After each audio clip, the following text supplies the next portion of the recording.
লাঞ্চে কী ছিল সেটাই শেয়ার করতে এলাম।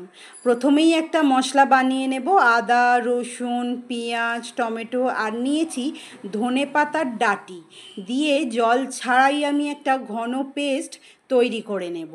এরপর আমি লাউ খোলা আর করলাকে বেশ পাতলা পাতলা করে কেটে নিয়েছি। লাউ খোলা আর করলা কিন্তু ভাজা খেতে দারুণ লাগে। সর্দি কাশি মুখে কিন্তু এই রেসিপিটা গরম ভাতের সঙ্গে একবার ট্রাই করতে পারেন, ভীষণ ভালো লাগে। নুন আর হলুদ মাখিয়ে আমি 5 মিনিটের জন্য রেখে দেব লাউ খোলা আর করলাটাকে। কড়াইয়ে আমি সর্ষের তেল বেশ ভালো করে গরম করে 2 শুকনো লঙ্কা আর 1 টেবিল চামচ মৌরি দিচ্ছি। যেটা ভাজা ভাজা হয়ে গেলে লাউ খোলা আর করলাটা যেটা কেটে ধুয়ে নুন হলুদ মাখিয়ে রেখেছি সেটা কড়াই দিয়ে বেশ ভালো করে লালচে করে আমি ভাজা ভাজা করে নেব।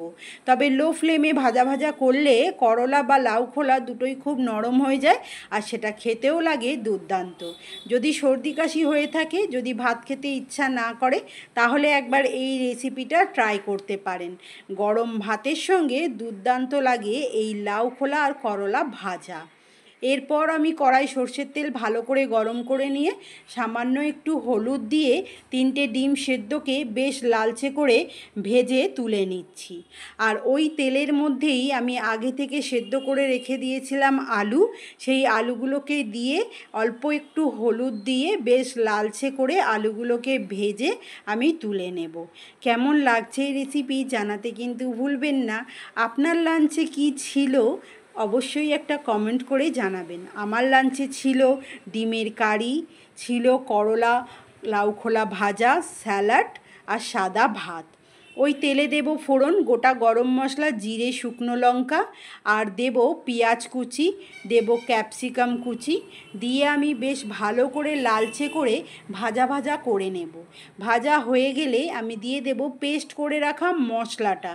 পেস্ট করে রাখা মশলাটাকে দিয়ে আমি আবারও 5 থেকে 6 মিনিট হাই ফ্লেমে বেশ ভালো করে নাড়াচাড়া করে নেব, যাতে আদা, রসুন বা পেঁয়াজ, টমেটোর কাঁচা গন্ধ না ছাড়ে।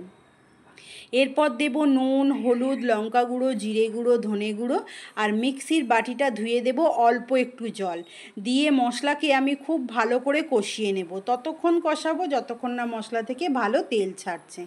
এরপর দেব সামান্য একটু চিনি, যাতে মশলাটা খারভাবটা কেটে যায়। মশলা কষা হয়ে গেলে দিয়ে দিচ্ছি আলু আর ডিম। আলু আর ডিমটা দিয়ে 5 মিনিট হাই ফ্লেমে কষানো হয়ে গেলে দিয়ে দেব পরিমাণ মতো জল।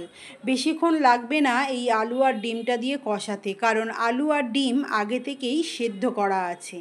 দিয়ে দেব পরিমাণ মতো জল, যতটা ঝোল বা গ্রেভি রাখবো সেই পরিমাণ মতো জল দিয়ে বেশ ভালো করে নাড়াচাড়া করে টকবকে করে 5 মিনিটের মতো ফুটিয়ে নেব। 5 মিনিট ফুটে গেলেই আমাদের রেডি হয়ে যাচ্ছে আলু আর ডিমের কারি। ওপর থেকে দিয়ে দেব আমি একটু ধনেপাতা কুচি। আপনারা চাইলে কাসুরি মেথি দিতে পারেন, সেটাও খুব ভালো লাগে। দিয়ে দিচ্ছি নামাবার আগে গরম মশলা। তো রেডি হয়ে গেছে আজ দুপুরের সব লাঞ্চ। কেমন লাগলো?